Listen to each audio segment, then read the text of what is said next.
petit Dvar Torah sur la parashat Naso, l'Irvod HaTorah Velomder. On a reçu Baruch Hashem sur nous le joug de la Torah, le joug de l'étude à Shavuot, Belev Echad. Alors, il faut voir maintenant la suite du programme. Rabbi Pinchas Ben Yair, il a dit l'étude de la Torah, c'est la première étape. Torah mevia l'idée Zehut, ça amène à la prudence. La prudence, l'idée Zrizut, Ozel. Zrizut, l'idée Nekiut, à la propreté. Propreté dans les midot, dans les actions. Nekiut, l'idée Prishut. La propreté amène à la séparation avec la matière. Prishut, l'idée Tahara, la pureté. Tahara, l'idée Chassidut, la piété. Chassidut amène à la Hanava, l'humilité. Hanava, l'idée Iratret, la crainte. Iratret, l'idée Gdusha. Gdusha, l'idée Ruach HaKodesh. Ensuite, on arrive l'esprit divin. Ruach HaKodesh, l'idée Triat HaMetim. Dernière étape de l'échelle, dit Rabbi Birazaïr, c'est que on sache ressusciter les morts nous-mêmes, comme savaient le faire tous les Tanaïm et Amoraïm, dit la Gemara. Alors, j'espère qu'un jour on pourra faire un cours sur le Ruach HaKodesh, Bisman et nous, comment le mériter, comment l'avoir. Mais pour l'instant, à notre humble niveau, on va parler d'un niveau intermédiaire, d'une étape intermédiaire de l'échelle de Rabbi Pinchas Ben Yair, et qui est liée à la paracha de cette semaine, c'est la Prishut. Séparation d'avec la matière. Alors la séparation avec la matière, pour ou contre? Mitzvah ou Avera? Qu'est-ce que vous dites? Mitzvah, vous avez raison. Avera, vous avez raison aussi. Évidemment, c'est la fameuse contradiction, le paradoxe du Nazir. Le Nazir, la Torah l'appelle Kadosh. Nézer Eloka Val Rocho, il a la couronne d'Hachem sur la tête. Donc on fait ses louanges parce que, il s'est élevé en se séparant du vin, de la vigne, de l'impureté. Il ne se coupe pas les cheveux non plus, c'est-à-dire qu'il ne s'occupe pas de son physique, explique les Rishonim. Donc il se sépare avec la matière et on l'appelle Kadosh. D'un autre côté, c'est marqué Vechiper alav me'asherata al nafesh. Il devra amener un korban expiatoire pour expier qu'il a fauté contre l'âme. Demande Rabbi Elazar ben Akafar, mais dis-moi, contre l'âme de qui il a fauté ce nazir? Il répond, contre sa propre âme, contre lui-même. Parce qu'il s'est fait souffrir en se séparant du vin. Donc on voit que le nazir s'appelle un fauteur. Il s'est fait souffrir en se séparant du vin. Et donc c'est le fameux paradoxe, la grande question, comment considérer les plaisirs, le profit de ce monde-ci? D'un côté, on voit que celui qui se prive, il s'appelle fauteur. Et puis on a tous fait Birkat Ilanot au début de Chodesh Nissan. Et on a dit dedans, dans la bénédiction, Shelo Chiser Beolam Oklum, merci Hachem qui n'a rien fait manquer à son monde, ou Bara Briotovot, Lehanot Be'em Adam, et tu as créé beaucoup de choses bonnes, Lehanot Be'em Adam, pour donner du plaisir à l'homme. Donc on voit qu'Hachem, il a créé la matière et des bonnes choses pour nous donner du profit, Ana'a, du plaisir.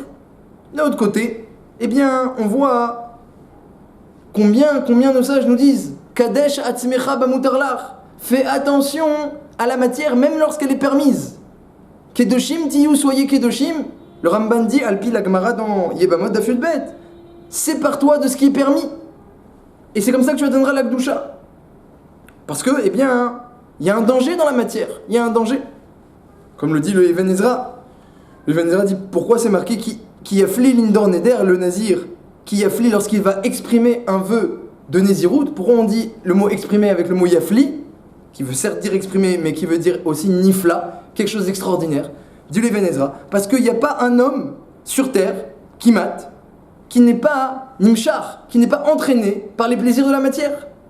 Alors lorsque le nazir, il se sépare de tout ça, yafli, c'est extraordinaire. C'est pour ça que la Torah a utilisé le mot yafli.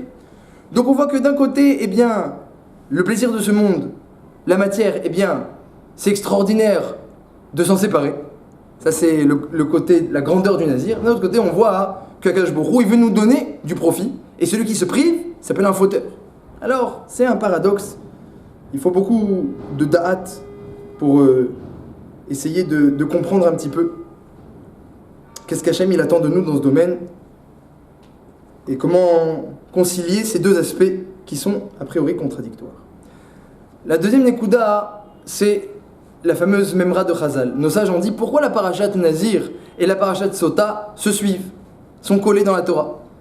Sache, disent nos sages, que tout homme qui voit une Sota Bekilkula, une Sota dans sa dégradation, lorsqu'elle est en train d'exploser au Beth Amikdash, Yazir Atzmo Minayain, il doit se séparer du vin, devenir nazir. Donc la Torah a juxtaposé nazir et sota pour que tu saches que si un jour tu vois une sota en train d'exploser, deviens nazir.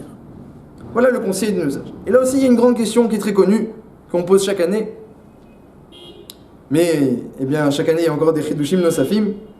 Comment ça se fait que spécialement l'homme qui était au Beth Amikdash et qui a vu cette sota-là exploser, et qui maintenant il est plein de Hirat Shamaim, il est rempli de crainte du ciel, il a vu la punition de cette femme-là, il a qu'une envie, c'est de se séparer de la faute et de grandir. Et lui on lui dit, ah oui, fais très attention, si tu as vu une sota exploser, alors il faudrait que tu deviennes nazir et que tu te sépares du vin. Celui qui a vu une faute, on lui a rien dit, on ne s'est pas inquiété pour lui. Mais celui qui a vu une sota en train d'exploser, alors lui on lui dit, ah fais très attention, tu devrais devenir nazir. A priori, cette personne-là qui a vu une sota, il n'a pas besoin de devenir nazir. Pourquoi juste pour lui on lui dit ce conseil de devenir nazir? Et puis si nazir c'est une faute, comment tu le conseilles de devenir nazir? Tu l'entraînes, tu le pousses à la faute, il va se priver du vin. Et ça s'appelle une faute. Alors, pour répondre à la question, eh bien on va amener la fameuse histoire de Shimon HaTzadik qui est ramenée au début de la Gemara Nedarim, aussi au début de la Gemara Yoma. Shimon HaTzadik, il faisait partie de la grande assemblée. C'était dans les derniers de la grande assemblée. Mishiarek Knesset Agdola. Et Shimon HaTzadik, il mangeait jamais le korban d'un nazir qui s'était rendu impur. Parce qu'un nazir qui se rend impur, eh bien, il doit recommencer à zéro sa nazirout. Et il doit mener un korban pour remettre le compteur à zéro. Et ce korban-là, Shimon HaTzadik ne le mangeait pas. Parce qu'il suspectait que ce nazir-là, il regrette son vœu. Voilà qu'il doit recommencer à nouveau sa nazirout. Lui, il pensait que c'était 30 jours, maintenant voilà, il doit recommencer encore 30 jours à nouveau parce qu'il n'est pas arrivé jusqu'au bout. Et s'il regrette son vœu, alors le korban qu'il amène, c'est un korban Choulin Bazara. Donc Shimon HaTzadik, il avait peur que ce korban ne soit pas caché, donc il mangeait jamais. Sauf une fois. Une fois, il y avait un jeune homme qui est venu du sud, Baminadarom. Il avait beaucoup de beauté, des belles boucles, sûrement des boucles blondes, puisqu'il venait Minadarom. Et Shimon HaTzadik le voit, et il vient donc pour se raser la tête complètement, comme le processus des Nézirim. Il dit, mais pourquoi tu veux te raser la tête? Pourquoi tu as pris sur toi la Nézirout? C'est tellement beau, c'est étonnant. Il lui dit, au contraire, je vais vous raconter. Voilà, moi j'étais chez mon père, j'étais paysan, et je me suis vu un jour dans mon reflet dans le fleuve, dans le lac, et le Tzara, il m'a attrapé. Bikesh les tordeni mina olam. Il a voulu m'expulser du monde. Comme l'explique le Maharsha, eh bien le Tzara, il a attrapé cet homme-là, il lui a dit, mais qu'est-ce que tu restes chez ton père? Tu fais kibout avahem, tu es paysan. Regarde comment tu es beau, Chamal. Maintenant, allez, abandonne tout ça et je vais t'amener. Il y aura maintenant, tu vas vivre ta vie à toi. Pas la vie de ton père, va vivre ta vie à toi. Voilà, Tzara, il l'a attrapé. Alors il a dit, ah, Voda, je jure que je vais me raser la tête. Et il a pris sur lui Nézirout, parce que Nézirout, un des Halakim, eh bien, c'est ne pas se couper les cheveux pendant un certain temps. C'est-à-dire qu'on aimait Zalzel dans son physique, explique les Rishonim, et ensuite on se rase la tête complètement. Alors, Shimon HaTzadik, il a entendu ça, il l'a embrassé sur la tête, il lui a dit, Irbou Gamotra Nézirim Be'Israël. J'espère que se multiplieront les Nézirim comme toi, et il a mangé son korban. Qu'est-ce qu'il y a de grand dans la Nézirout de cet homme-là? Et pourquoi cet homme-là, Shimon HaTzadik, a prié qu'il y en a encore plus comme lui qui soit Nézirim? On a dit Nézir, c'est une faute, et toi tu pries pour qu'il y ait encore plus de Nézirim. La réponse, c'est que le degré de faute qu'il y a dans la Nézirout, il dépend de chacun. Il dépend de chacun. Lorsque l'homme, il perçoit la prichout comme la séparation avec la matière comme un tsahar, une souffrance, une privation. Oh là là, encore un ta'anit. Oh là là, il n'y a pas déjà assez de choses interdites pour qu'on s'interdise ça en plus. Et bien, cette svara, elle est marquée dans la Gemara, dans le Yerushalmi. Tu t'interdis des choses en plus, ça ne suffit pas déjà les interdits de la Torah, c'est une svara nechona, c'est juste ce qu'il dit. Si quelqu'un il voit les choses de ce côté-là, alors, quand il prend sur lui un vœu de se séparer de la matière, Hachem il vient et dit, pourquoi tu te prives? Pourquoi tu te fais du mal? Pourquoi tu te fais souffrir? Et Béhémet, et il s'appellera fauteur de s'être fait souffrir. C'est pas pour toi ça. Et puis il y a une autre personne, comme ce nazir, qui comprend que s'il se rase pas la tête maintenant, à cet instant T où il voit son image, le Yetzer Hara, Bikesh les tordeni minolam, il va m'expulser du monde. Lorsqu'un homme il comprend, il ressent que le Yetzer Hara est capable, le Yetzer Hara qui est en nous, il est capable de nous expulser du monde, alors là, et qui prend sur lui une barrière supplémentaire, voilà, je vais pas aller dans cet endroit-là, je vais pas manger ça, il prend des barrières, des choses qui sont permises, mais Kadesh Asmera Bamutarlar, il prend des barrières et il s'en éloigne, parce qu'il a peur que, à cause de cette matière-là, le Yetzer Hara va m'attraper, et je ne sais pas où il va m'emmener. Si une personne elle est consciente que la matière peut l'attraper et peut l'entraîner et que ça va être dangereux pour lui, dangereux pour son âme, alors c'est plus vécu comme une privation. Et au contraire, c'est un srout, comme le dit Rabbeinu Bechaye. Il dit Rabbeinu Bechaye, celui qui se sépare des ta'avot, eh bien il atteint la madriga de malach. Et celui qui est entraîné par ses ta'avot, il est Behema. Akash Baruch Hu, il a créé les malachim le premier jour, il a créé les Behemot le dernier jour, et puis il a fait un mix des deux, il a créé l'homme. Si, dit Rabbeinu Bechaye, si l'homme suit ses ta'avot, il est comme une Behema. Si l'homme il enlève ses ta'avot, il est comme un malach. On est entre les deux, on a un petit peu des deux. Lorsqu'un homme il est conscient de ça, il est conscient que en s'éloignant de la matière, il peut atteindre la madriga de malach, et en se rapprochant d'elle, il va devenir une vraie Behema, et va sortir, être expulsé du monde, comme l'a dit ce nazir-là. Alors, Bémet, même si on va lui dire, mais tiens, fauté, tu t'es privé, il va dire, je ne me suis pas privé.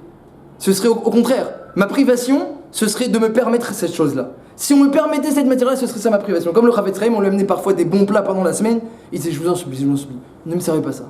Ne me faites pas du mal, ne me servez pas ça. Gardez-moi ça pour Shabbat, ou pour plus tard, ne me servez pas ça. Il y a des gens pour qui la privation, eh bien c'est au contraire, qu'on leur donne de la matière.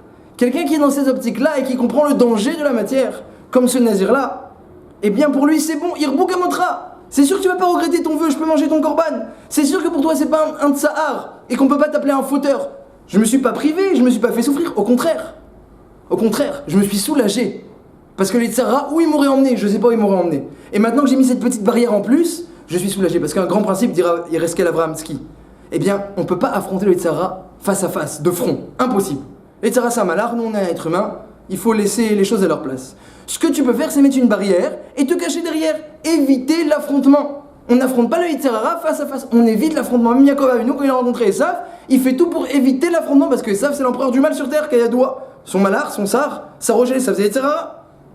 Donc avec les Yitzhara, on évite l'affrontement. Si tu sais que ta barrière, elle va t'éviter l'affrontement, je vais pas dans cet endroit-là, je vais pas manger ça. Parce que si je vais dans cet endroit aussi, je mange ça, alors je vais avoir, eh bien, une lutte très forte contre les Yitzhara. Eh bien à ce moment-là, eh bien, la privation, c'est pas une privation, la privation c'est un sauvetage. Pour moi c'est salvateur. Ça c'est le Yesod, et ce Yesod-là, eh bien, ne peut le comprendre que quelqu'un qui est en train de voir une sota exploser au Beth Amikdash. Quelqu'un qui arrive au Beth Amikdash et voit une sota exploser, il comprend. Cette femme-là, elle a trompé son mari, elle a détruit sa vie. Regarde ses enfants maintenant, qu'est-ce qu'ils vont devenir? Ils ont perdu leur mère, ils vont vivre avec leur père, et qu'est-ce qu'ils vont garder en tête? Cette femme-là, elle a tout détruit dans sa vie, pourquoi? Pour un instant. Mais si elle avait respecté Ilchot Yichud, et si elle s'était séparée un petit peu plus, elle s'était un peu plus tsanoua, et si elle n'avait pas dit bonjour en rigolant à cet homme-là, etc. Toutes les petites barrières qu'elle a franchies, de rien du tout, on aurait évité ça. Lorsque l'homme il arrive au Beth Amikdash, il voit une sauté exploser, il comprend que ces petites barrières, c'est pas une privation, c'est un sauvetage. Nos sages, ils sont venus, ils ont dit Kolaro et Sota Bekilkula Yaziratzmo Minanein. Celui qui voit la sota en train d'exploser, qu'il se rende nazir. On a dit quoi? Juste lui j'ai trouvé? Réponse oui, juste lui j'ai trouvé. Il n'y a que lui qui comprend l'importance de se séparer de Olam Hazé. Qu'est-ce qu'Hachem il attend de nous dans ce domaine? Alors ça c'est un grand yesod. Il veut qu'on profite de ce monde-ci. Mais d'un autre côté on voit que c'est très dangereux. Alors on est dans une grande lutte. Tu profites pas, on te dit pourquoi tu n'as pas profité. Et tu profites, on te dit pourquoi tu as profité. Qu'est-ce qu'on fait? Alors la réponse, elle est très connue. Elle est marquée dans le Shav Shematata, dans le Ben Ishraï aussi, c'est Mouva, c'est Meroumaz, dans beaucoup de Baalei Moussar. C'est la différence entre Ana'a et Ta'ava. Ana'a, c'est le profit, c'est le plaisir, c'est le bien-être. Akash Baruch Hu, Le'anot Ba'em Bnei Adam, il veut notre profit. C'est quoi le profit? Dans la matière, le bon goût des aliments, leur bonne odeur, leur texture, le fait qu'ils nous apportent des forces, qu'ils nous donnent une bonne santé. Tout ça, ça s'appelle la Ana'a, le profit, le plaisir qu'un homme il a au contact de la matière. Là, j'ai pris la nourriture, ça peut être n'importe quelle matière. Chaque matière, elle amène à l'homme un profit, un plaisir. Ça, c'est Ana'a, que je me roue, il est pour la Ana'a. Oui, tu peux profiter si tu as ta Ana'a dans la Torah mitzvot, Ashrecha. Si tu l'as dans la matière, Akash Baruch Hu, il est pour parce qu'il veut faire du chesed. Donc Akash Baruch Hu, il veut te faire du bien. Et il y a une autre chose qui existe et qui est très dangereuse et qui n'est pas forcément liée à l'Ana'a, et ça s'appelle la Ta'ava. Ta'ava, c'est l'attirance, c'est le désir, c'est Ta'ava, c'est, comme ils disent les Rishonim, c'est et nimshach, c'est le fait d'être entraîné par la Ana'a. C'est-à-dire qu'un homme il recherche tellement la hana'a qu'il est entraîné, il est tiré par la hana'a, et après qu'il la trouve ou pas, peu importe est-ce qu'il la trouve ou pas. Il y a en lui un feu qui dit va chercher ta hana'a. Et ce feu-là, eh bien l'homme il n'a qu'une envie, c'est de le rassasier. Après qu'il trouve ou pas sa hana'a, peu importe, des fois il va trouver, des fois il va pas trouver. Des fois, le simple fait qu'il est rassasié, ce Yitzhara qui est en lui, ça fait du bien, ça y est là, j'ai éteint le feu. Il a rien profité du tout. Ni bon goût, ni bonne couleur, ni bonne saveur, ni rien du tout, sans odeur, sans saveur, rien qu'il a écouté son Yitzhara. C'est pas de la hana'a ça. Ça c'est rien d'autre que écouter sa ta'ava et calmer sa ta'ava pour l'instant, parce qu'elle va revenir de plus belle après. Ça c'est la ta'ava, et ça c'est mauvais, et ça c'est dangereux, et ça c'est le propre des animaux, et ça Akadosh Baruch Hu il veut pas. Et la ta'ava souvent, eh bien elle se base sur la hana'a. C'est pour ça qu'on confond un petit peu les deux. Yitzhara il nous fait croire que si on suit les ta'avot, on va avoir des hana'ot, alors que ça n'a rien à voir. Ça n'a rien à voir. Il nous fait croire, des fois il n'y a pas en vérité, ou très peu, mais il lui fait croire, oui, il y a vraiment du émet, il y a de la hana'a. Pas du tout en fait, c'est que de la ta'ava. Et la ta'ava c'est très dangereux. La ta'ava, eh bien c'est un peu comme une avodah zara, dans le sens où, eh bien c'est plus Hachem le maître de nous, même nous-mêmes on n'est plus notre propre maître, on est complètement tiré, assujetti, eh bien on doit respecter qu'est-ce que le cri de la ta'ava. Et ça c'est très mauvais, et ça c'est très dangereux, et ça il faut s'en éloigner, Et c'est ça parfois les petites barrières qu'on met, on va se priver de certaines anaot, de certains plaisirs, de certains profits véritables.